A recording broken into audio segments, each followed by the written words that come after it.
नमस्कार मित्रों, स्वागत है आपका हमारे चैनल प्रेरणा पुंज पर। रंगों की वर्षा, गुलाल की फुहार, सूरज की किरणें, खुशियों की बहार, चांद की चांदनी और अपनों का प्यार। आप सभी को होली के इस पावन पर्व की हार्दिक शुभकामनाएं। होली खुशियों, सौहार्द और प्रेम का प्रतीक है जो पूरे देश में बड़े हर्षोल्लास के साथ मनाया जाता है।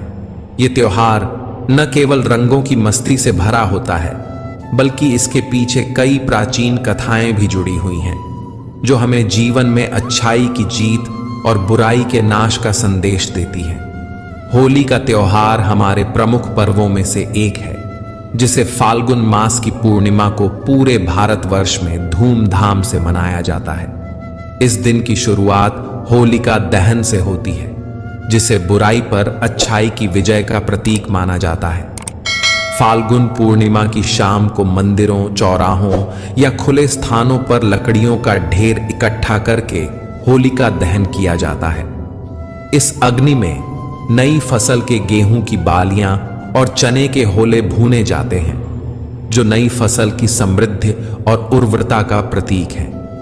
होलिका दहन के अगले दिन को धूलिवंदन या रंगों की होली कहा जाता है। इस दिन सुबह होते ही लोग अपने मित्रों और परिजनों के साथ मिलकर रंगों की होली खेलते हैं, गुलाल उड़ाते हैं और एक दूसरे को रंगों से सराबोर कर देते हैं। हर कोई इस दिन उमंग और उत्साह से भरा होता है।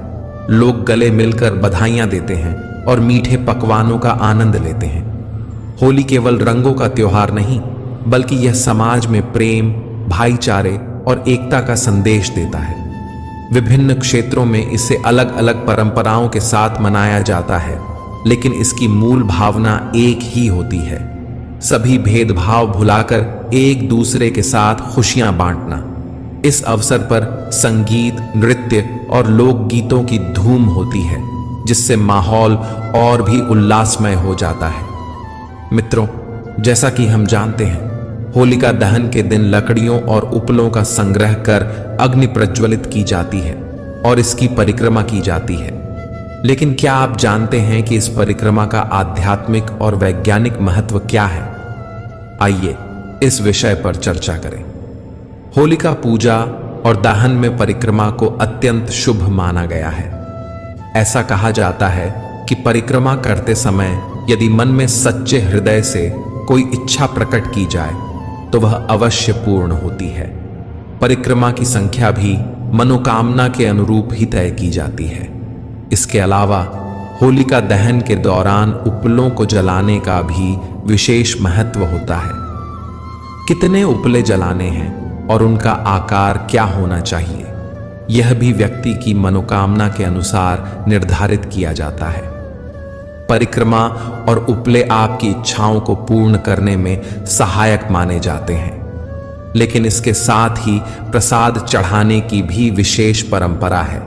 यदि आप सुख समृद्धि चाहते हैं, विदेश यात्रा की कामना रखते हैं, नई नौकरी की तलाश में हैं या संतान प्राप्ति की इच्छा रखते हैं, तो होली के अवसर पर विशेष प्रकार का प्रसाद अर्पित करने से इन इच्छाओं की पूर्ति हो सकती है। होलिका दहन का वैज्ञानिक पक्ष। होली वसंत ऋतु में मनाई जाती है, जो सर्दी के अंत और गर्मी की शुरुआत के बीच का समय होता है। पुराने समय में ठंड के कारण लोग नियमित रूप से स्नान नहीं कर पाते थे, जिससे त्वचा संबंधी रोगों का खतरा बढ़ जाता था। होलिका दहन का वैज्ञानिक आधार यह है कि इस अवसर पर जलाई गई लकड़ियों से उत्पन्न गर्मी वातावरण में मौजूद हानिकारक जीवाणुओं और कीटाणुओं को नष्ट कर देती है। इसके अलावा होलिका की परिक्रमा करने से शरीर पर मौजूद कीटाणु भी अग्नि की गर्मी से समाप्त हो जाते हैं। देश के कई हिस्सों में होलिका दहन के बाद लोग उसकी राख को माथे और शरीर पर लगाते हैं, जिसे मानसिक और शारीरिक स्वास्थ्य के लिए लाभकारी माना जाता है। इस प्रकार होलिका दहन केवल एक धार्मिक परंपरा ही नहीं, बल्कि हमारे जीवन और स्वास्थ्य से भी गहराई से जुड़ा हुआ पर्व है। तो मित्रों, आइए अब हम आपको होली से जुड़ी प्राचीन और प्रसिद्ध कथाओं के बारे में बताते हैं। ये कथाएं यह दर्शाती हैं कि होली केवल आनंद और उल्लास का पर्व नहीं है, बल्कि इसके पीछे गहरी ऐतिहासिक और धार्मिक मान्यताएं भी छिपी हैं। होली की उत्पत्ति कैसे हुई और रंगों से खेलने की परंपरा कब और कैसे शुरू हुई, आइए इन रोचक कथाओं के माध्यम से जानते हैं। सनक, सनंदन, सनातन और सनत कुमार भगवान विष्णु के दर्शन के लिए वैकुंठ पहुंचे, लेकिन द्वार पर खड़े जय और विजय नामक द्वारपालों ने उन्हें रोक दिया। ऋषियों ने निवेदन किया, हम भगवान विष्णु के परम भक्त हैं, हमें उनके दर्शन करने दो। किंतु जय और विजय ने फिर भी उन्हें प्रवेश की अनुमति नहीं दी। यह देखकर ऋषियों को क्रोध आ गया और उन्होंने कहा, वैकुंठ लोक में अहंकार के लिए कोई स्थान नहीं है। भगवान के समीप रहते हुए भी तुम में अहंकार आ गया है, इसलिए हम तुम्हें शाप देते हैं कि तुम पाप योनि में जन्म लोगे और अपने पाप का फल भुगतोगे। जय और विजय भयभीत होकर ऋषियों के चरणों में गिर पड़े और क्षमा याचना करने लगे। जब भगवान विष्णु को इस घटना का पता चला तो वे स्वयं लक्ष्मी जी और अपने पार्षदों के साथ वहां पहुंचे। उन्होंने मुनियों से कहा, आपका शाप मेरे ही आदेश से हुआ है।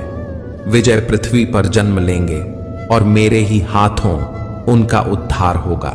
इसके पश्चात जय और विजय धरती पर जन्मे। ऋषि कश्यप और दिति के दो बलशाली पुत्र हिरण्याक्ष और हिरण्यकशिपु थे और दो पुत्रियां सिंहिका और होलिका थीं।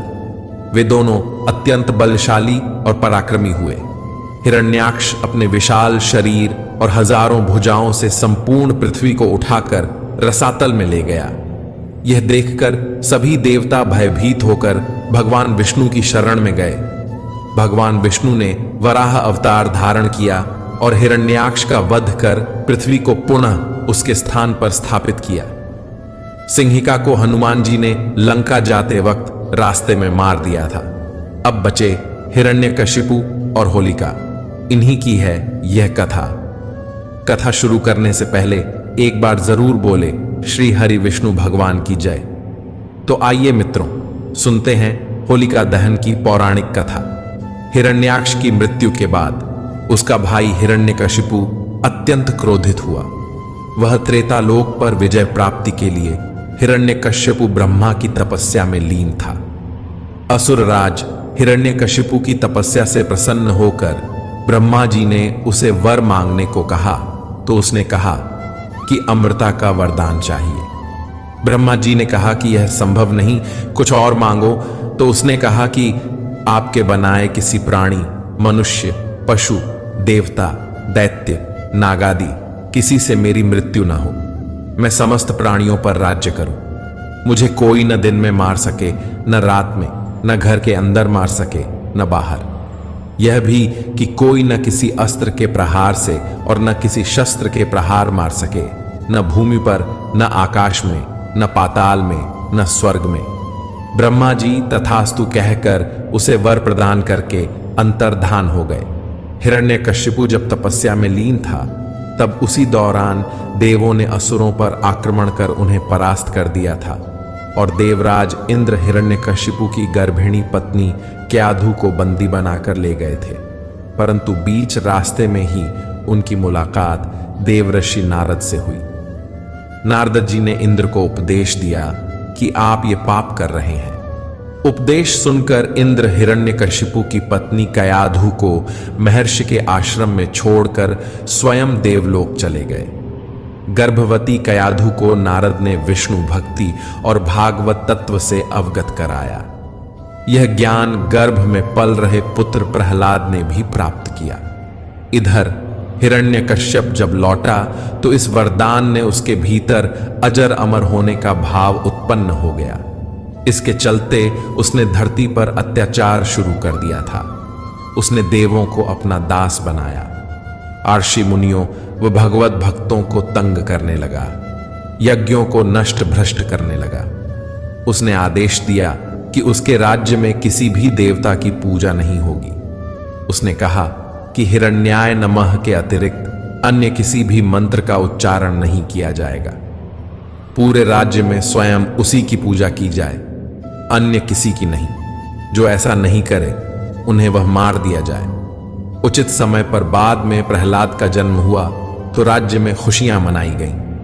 हिरण्यकश्यप के 4 पुत्र थे, अनुहल्लाद, हल्लाद, भक्त प्रहलाद और संहल्लाद। प्रहलाद का उपनयन संस्कार करके उसे गुरुकुल भेजा गया।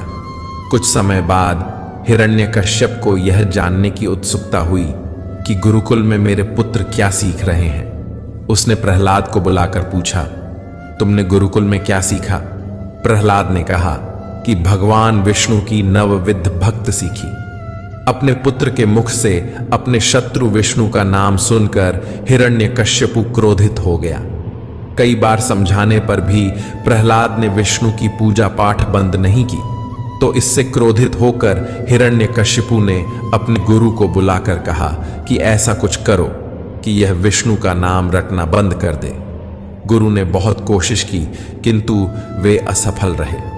तब असुरराज ने अपने पुत्र की हत्या का आदेश दे दिया। सैनिकों द्वारा उसे विष दिया गया, उस पर तलवार से प्रहार किया गया, विषधरों के सामने छोड़ा गया, हाथियों के पैरों तले कुचलवाना चाहा, पर्वत से नीचे फेंकवाया, लेकिन श्री हरि विष्णु कृपा से प्रहलाद का बाल भी बांका नहीं हुआ।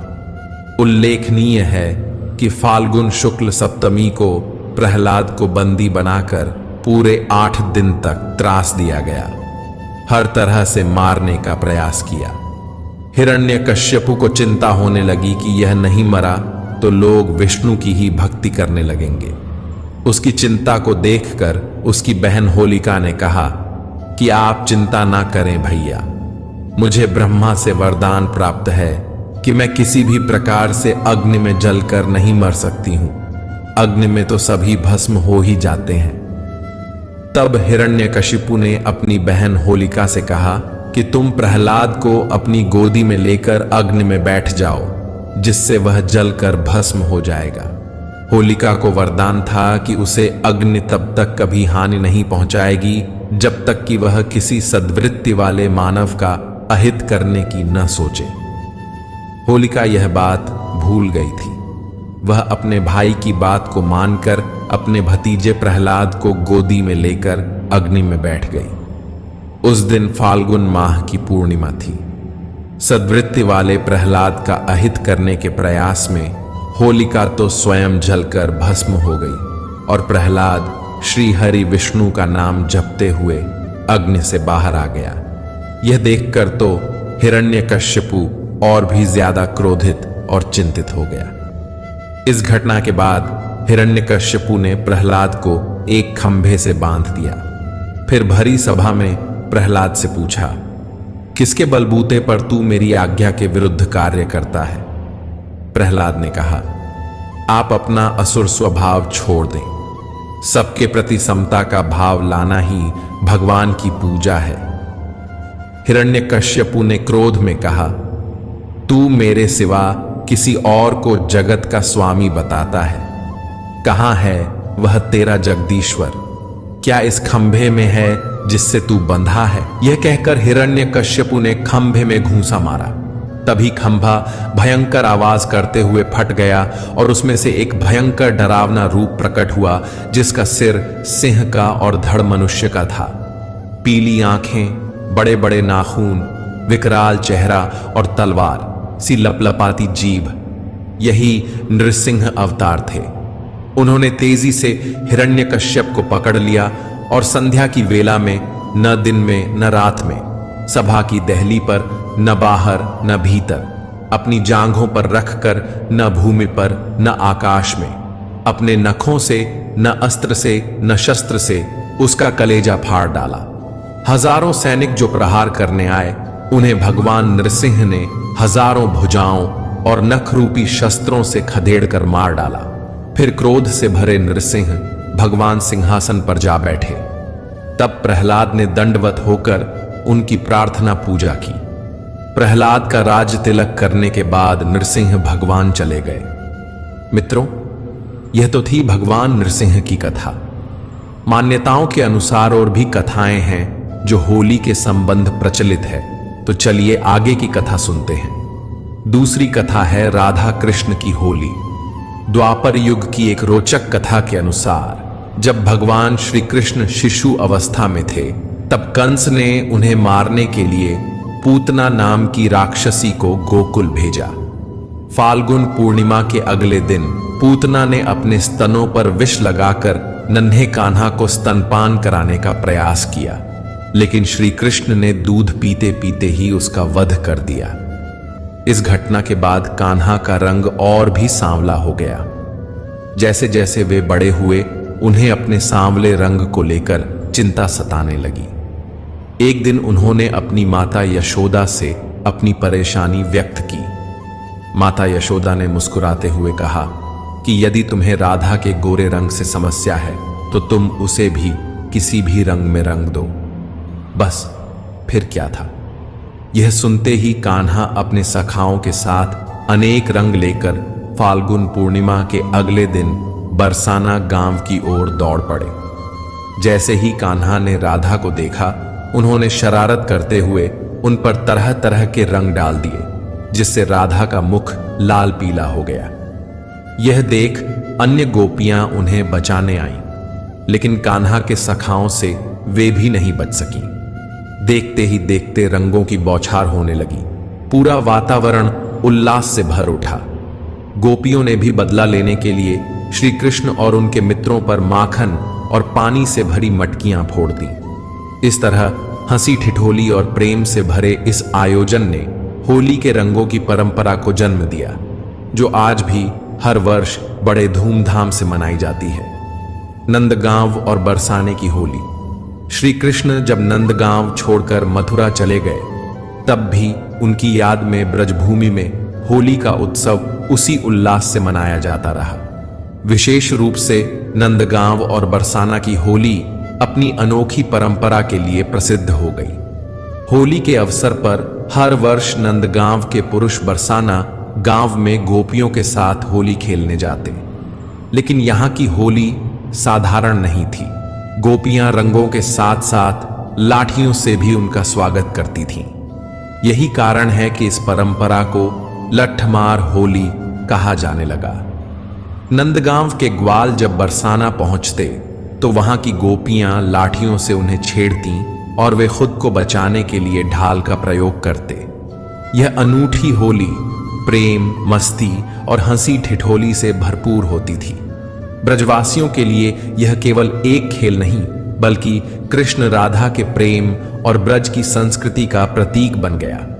इस रंग और आनंद के उत्सव को देखने के लिए दूर दूर से लोग बरसाने और नंदगांव आते हैं, और यह परंपरा आज भी उसी उल्लास के साथ निभाई जाती है। मित्रों, चलिए आगे बढ़ते हैं तीसरी कथा की ओर।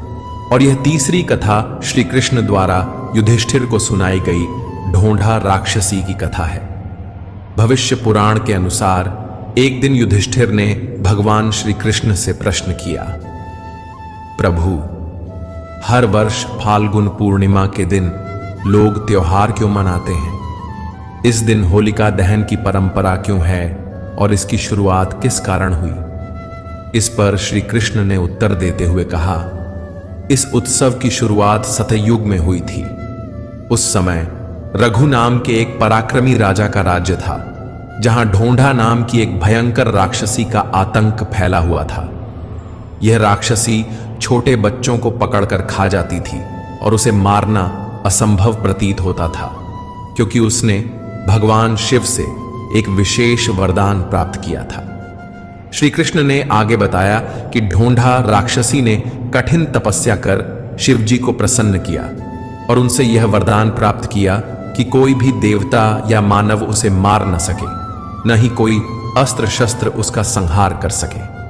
साथ ही उसकी मृत्यु ठंड, गर्मी और वर्षा आर्थू में भी न हो। शिवजी ने उसे यह वरदान तो दिया, लेकिन साथ में एक चेतावनी भी दी कि वह खेलते हुए और आनंद मनाते हुए बच्चों से सावधान रहे, क्योंकि वे ही उसकी मृत्यु का कारण बन सकते हैं। वरदान पाकर ढोंढा राक्षसी और अधिक शक्तिशाली हो गई। जिससे देवता भी उसका कुछ नहीं बिगाड़ पा रहे थे।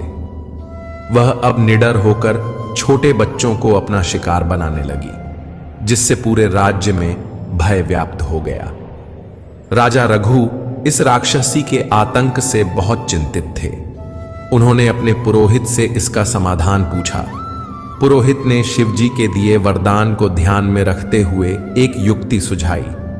उन्होंने कहा कि राक्षसी को अस्त्र शस्त्र से नहीं मारा जा सकता, लेकिन उत्सव मनाते हुए बच्चों की ऊर्जा और उल्लास से उसकी शक्ति समाप्त की जा सकती है। फाल्गुन पूर्णिमा का दिन इस कार्य के लिए सबसे उपयुक्त था, क्योंकि इस दिन न ठंड होती है, न गर्मी और न ही वर्षा। राजा ने अपने राज्य के सभी बच्चों को एकत्रित किया और उन्हें खेलने के लिए रंग गुलाल दिया। जब बच्चे रंगों में डूबकर उल्लासपूर्वक नाचने गाने लगे तो पूरे वातावरण में खुशी की लहर दौड़ गई। इसके बाद राजा के सेवकों ने बच्चों को सूखी घास और लकड़ी के टुकड़े दिए, जिससे उन्होंने एक बड़ा ढेर तैयार किया। पुरोहितों ने रक्षा मंत्रों का जाप करते हुए उस ढेर में अग्नि प्रज्वलित कर दी। बच्चे आग के चारों ओर घूमते हुए शोर मचाने लगे और उत्साहपूर्वक त्योहार मनाने लगे। बच्चों की इस खुशी और तेज ध्वनि से ढूंढा राक्षसी की शक्ति धीरे धीरे क्षीण होने लगी। अंततः वह कमजोर पड़ गई और फिर सभी ने मिलकर उसे समाप्त कर दिया।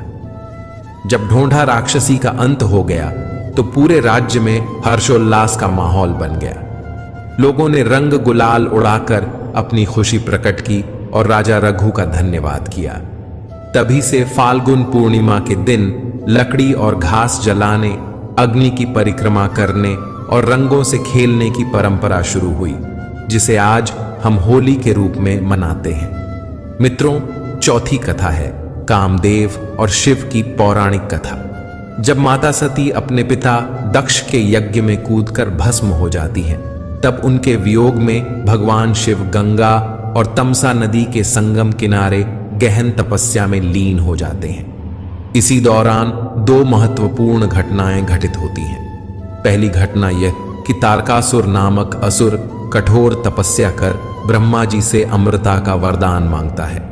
ब्रह्मा जी उसे समझाते हैं कि अमृता संभव नहीं है, इसलिए वह कोई और वर मांगे।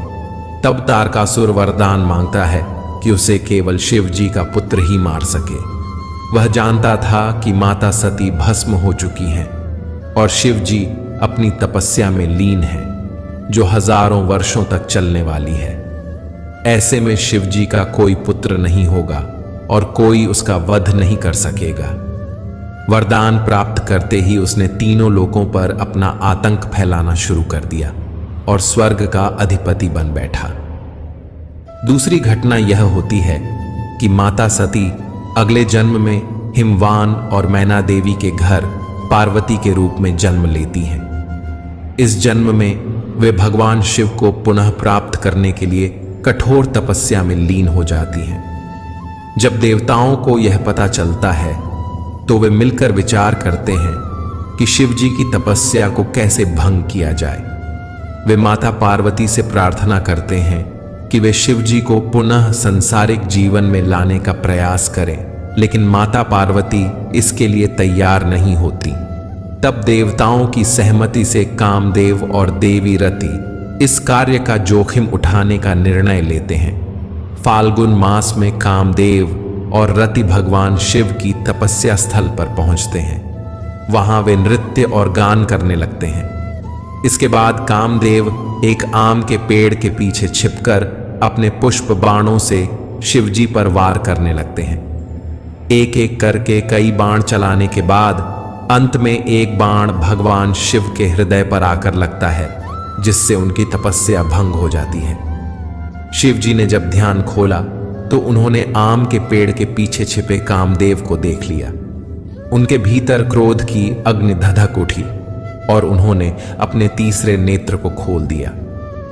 शिव जी की अग्नि से कामदेव तत्काल भस्म हो गए। यह दृश्य देखकर देवी रति और अन्य देवी देवता अत्यंत दुखी हो गए। देवी रति अपने पति की राख को देखकर विलाप करने लगीं और शिव जी से प्रार्थना की मेरे पति निर्दोष थे। उन्होंने देवताओं की योजना के अंतर्गत कार्य किया था। कृपा करके उन्हें पुनः जीवन प्रदान करें। जब भगवान शिव को ज्ञात हुआ कि कामदेव ने संसार के कल्याण के लिए देवताओं के अनुरोध पर यह कार्य किया था, तब उनका क्रोध शांत हुआ। उन्होंने अपनी कृपा से कामदेव की आत्मा को उनकी राख से प्रकट कर दिया और देवी रति को यह वरदान दिया कि द्वापर युग में जब श्री हरि विष्णु कृष्ण रूप में अवतार लेंगे, तब यदुकुल में उनके पुत्र के रूप में तुम्हारे पति पुनः जन्म लेंगे। उनका नाम प्रद्युम्न होगा और संभरासुर का वध करने के पश्चात तुम्हारा उनसे पुनर्मिलन होगा। इस वरदान को सुनकर सभी देवता अत्यंत प्रसन्न हो गए। भगवान शिव ने माता पार्वती से विवाह करने की सहमति भी प्रदान कर दी। इस शुभ समाचार पर सभी देवी देवताओं ने फूलों और रंगों की वर्षा की और आनंदोत्सव मनाया।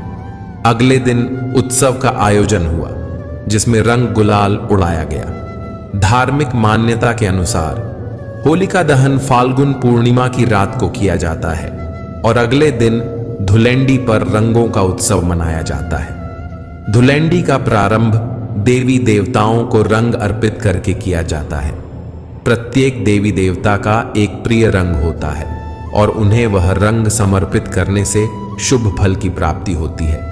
इससे जीवन में समृद्धि आती है, खुशहाली बनी रहती है और धन धान्य की वृद्धि होती है। मित्रों, पांचवी कथा और आखिरी कथा है राक्षसी पूतना वध की कथा। कथा में आगे बढ़ने से पहले आपसे आग्रह करूंगा कि अगर वीडियो पसंद आई हो तो वीडियो को लाइक करें और आपने अभी तक चैनल को सब्सक्राइब नहीं किया है तो सब्सक्राइब जरूर करें। तो चलिए आगे बढ़ते हैं। वसुदेव का विवाह कंस की बहन देवकी से हुआ। जब कंस स्वयं रथ पर बैठाकर देवकी और वसुदेव को उनके घर छोड़ने जा रहा था, तभी आकाशवाणी हुई कि देवकी का 8वां पुत्र ही तेरी मृत्यु का कारण बनेगा। यह सुनते ही कंस भयभीत हो उठा और उसने तुरंत देवकी और वसुदेव को मथुरा के कारागार में डाल दिया। समय बीतने के साथ देवकी के 6 पुत्रों को कंस ने निर्दयता से मार डाला। 7वां पुत्र, जो शेषनाग के अवतार बलराम थे, योगमाया की कृपा से जन्म से पूर्व ही वसुदेव की दूसरी पत्नी रोहिणी के गर्भ में स्थानांतरित कर दिए गए। फिर देवकी के गर्भ से 8वें पुत्र के रूप में स्वयं श्री कृष्ण का जन्म हुआ। वसुदेव ने आधी रात को श्री कृष्ण को गोकुल में नंद और यशोदा के घर पहुंचाया और उनकी नवजात कन्या योगमाया को अपने साथ ले आए। जब कंस को यह ज्ञात हुआ तो उसने उस कन्या का वध करने का प्रयास किया, परंतु वह कन्या आकाश में उड़ गई और उसने घोषणा की, कंस, तुझे मारने वाला गोकुल में जन्म ले चुका है। यह सुनते ही कंस ने गोकुल में जन्मे सभी शिशुओं की हत्या का आदेश दे दिया, लेकिन कोई भी श्री कृष्ण तक नहीं पहुंच सका। अब कंस ने श्री कृष्ण की हत्या के लिए राक्षसी पूतना को भेजा। उल्लेखनीय है कि पूर्व जन्म में पूतना राजा बलि की पुत्री रत्नबाला थी। जब भगवान विष्णु वामन रूप में राजा बलि से 3 पग भूमि मांगने आए तो रत्नबाला उनके सौंदर्य को देखकर मोहित हो गई। उसने मन ही मन सोचा, काश मुझे ऐसा ही पुत्र मिले जिसे मैं गले लगाकर अपना दूध पिला सकूं। लेकिन जब वामन भगवान ने विराट रूप धारण कर राजा बलि का सर्वस्व छीन लिया तो वह क्रोधित हो उठी और बोली, मैं इसे दूध नहीं बल्कि जहर पिलाऊंगी। भगवान ने उसकी यह मंशा जान ली और कहा, तथास्तु। पुनर्जन्म में यही रत्नबाला राक्षसी पूतना बनी। वह सुंदर स्त्री का रूप धारण कर नन्हे श्री कृष्ण को विषैला दूध पिलाने के लिए गोकुल पहुंची। जैसे ही बाल कृष्ण ने उसका दूध पिया, विष उनके ऊपर कोई प्रभाव नहीं डाल सका, बल्कि पूतना को ही असहनीय पीड़ा होने लगी। उसने श्री कृष्ण को अपने स्तनों से छुड़ाने की कोशिश की, लेकिन यह संभव नहीं हो सका। दर्द से कराहते हुए उसने अपना असली भयानक रूप धारण कर लिया और श्री कृष्ण को लेकर आकाश में उड़ गई। ये दृश्य देखकर माता यशोदा, माता रोहिणी और समस्त गोकुलवासी भयभीत हो उठे और उसके पीछे दौड़ने लगे। पूतना चीखती रही, अंततः वह धरती पर गिरकर मर गई। श्री कृष्ण उसकी छाती पर बैठे रहे। ये देखकर यशोदा और रोहिणी चिंतित होकर पुकारने लगी, कोई मेरे लल्ला को बचाओ। तब एक ग्रामीण पूतना की छाती पर चढ़कर जैसे तैसे बाल कृष्ण को नीचे उतार लाया। यशोदा ने अपने लल्ला को गले से लगा लिया।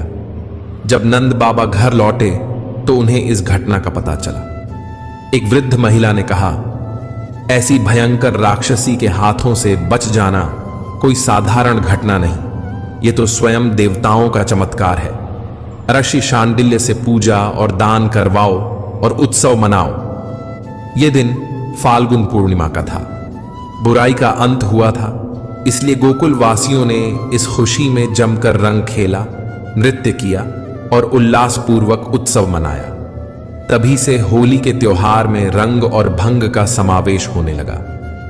मित्रों, मुझे विश्वास है कि इस वीडियो से आपने बहुत कुछ सीखा होगा।